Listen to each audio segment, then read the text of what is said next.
As I've already said, 2020 has been a really good year for cheaper smartphones, and that also goes for the €600 budget segment. But which one gives you better value for the same money, OnePlus 8T or Pixel 5?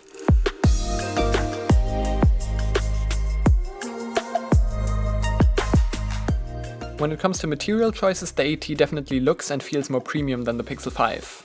Even though the Pixel is technically made from metal, you really only feel the plastic coating on top. And that doesn't really stand a chance against the glass back of the 8T. The black color of the Pixel 5 is also a lot more boring than the teal of the 8T, but you can also get the Pixel in green, which looks a lot more fresh. Both phones are built very well though, with a solid feel and clicky buttons. The vibration motor on the 8T is a bit more high quality, but the Pixel's isn't bad either. What the 8T does have going for it are the slightly better speakers. Both have stereo sound, but the Pixel's top speaker sits under the display, making it a lot quieter and the overall stereo effect less good than on the OnePlus. The Pixel wins when it comes to water resistance though, as it's actually IP68 rated for that extra peace of mind. What some people might also appreciate is the smaller size. While the 8T is a pretty huge phone, the Pixel 5 is reasonably easy to use in one hand. Overall, while the 8T has a build that feels a bit more premium, the Pixel has other qualities that make it catch up. The displays on both phones are very nice. Both have 1080p OLED screens with nice colors. The one on the 8T is just a bit brighter and also bigger, the latter of which might or might not be a benefit to you. I like the way Google handled the bezels more though. The Pixel is basically the only Android phone with a uniform border around the screen.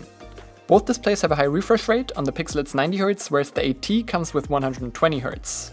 While the difference from 60 to 90 is pretty noticeable, the jump from 90 to 120 is really only something to spot side by side, I think. It is smoother for sure, but not really a huge difference. Both screens also have the same always-on functionality, which is very handy.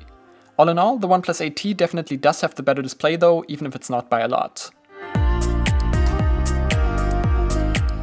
Even though the 8T does have the way faster chip, in day-to-day you won't really notice that.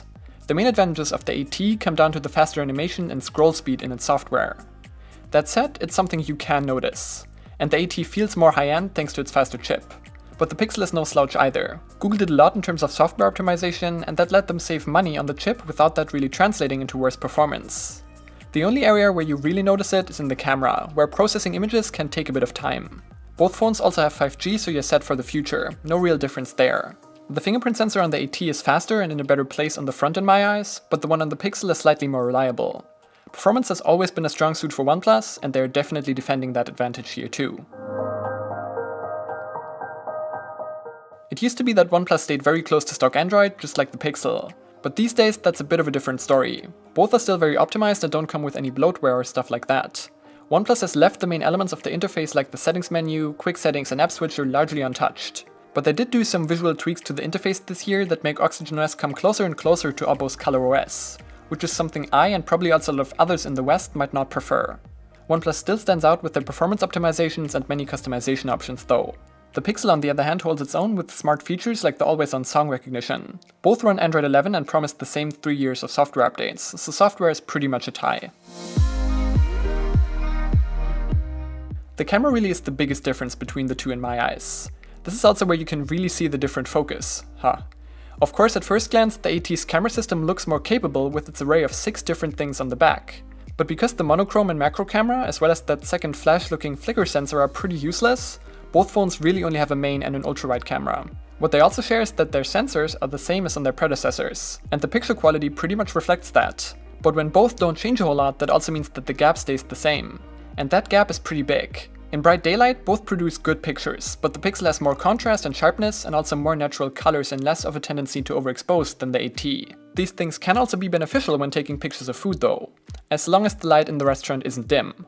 Because when the light gets worse, the pictures of the 8T quickly get soft and grainy. Under such conditions, the ultra-wide camera of the 8T also shows that it's less capable, whereas the one on the Pixel is pretty much indistinguishable from the main one. The night mode also isn't bad on the 8T, but it's not nearly as good as night sight on the Pixel. The selfie camera is a lot more soft as well.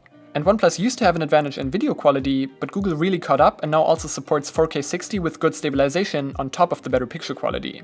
The difference in camera quality is so big in fact that I can't really justify giving the Pixel the same amount of points for it as I awarded the 8T for its screen or performance, where the difference is much smaller. This camera definitely deserves more than 1 point for the Pixel. Apart from the better camera, the Pixel also holds its own in the battery department. While the 8T just barely gets you through the day with its 120Hz screen, the Pixel easily lasts 1.5 to 2 days. The difference in screen on time goes from about 4 to 5 hours on the AT to more than 7 on the Pixel for me. That's a big difference. The AT does make up for that with its fast charging though. You can top it up enough for the day in only about 20 minutes, which is really awesome. The Pixel on the other hand only charges at 18 watts, which means that a quick top up in the morning doesn't really do a whole lot. It does have wireless charging though, which the AT lacks. So the approaches to handling battery life and charging are quite different, but the better battery life on the Pixel and the faster charging on the AT do pretty much even out in this category. Both of these are really great options. Google pretty much struck the perfect balance of features, and OnePlus did really well with what they changed from the OnePlus 8, especially concerning the price. The Pixel definitely takes the camera crown, by a lot. It has extras like water resistance and wireless charging, and also significantly better battery life. If you want that bigger screen and faster CPU though, even though performance in day-to-day is pretty much the same on the Pixel 5, then the OnePlus 8T is probably the better choice for you, especially because of that awesome fast charging.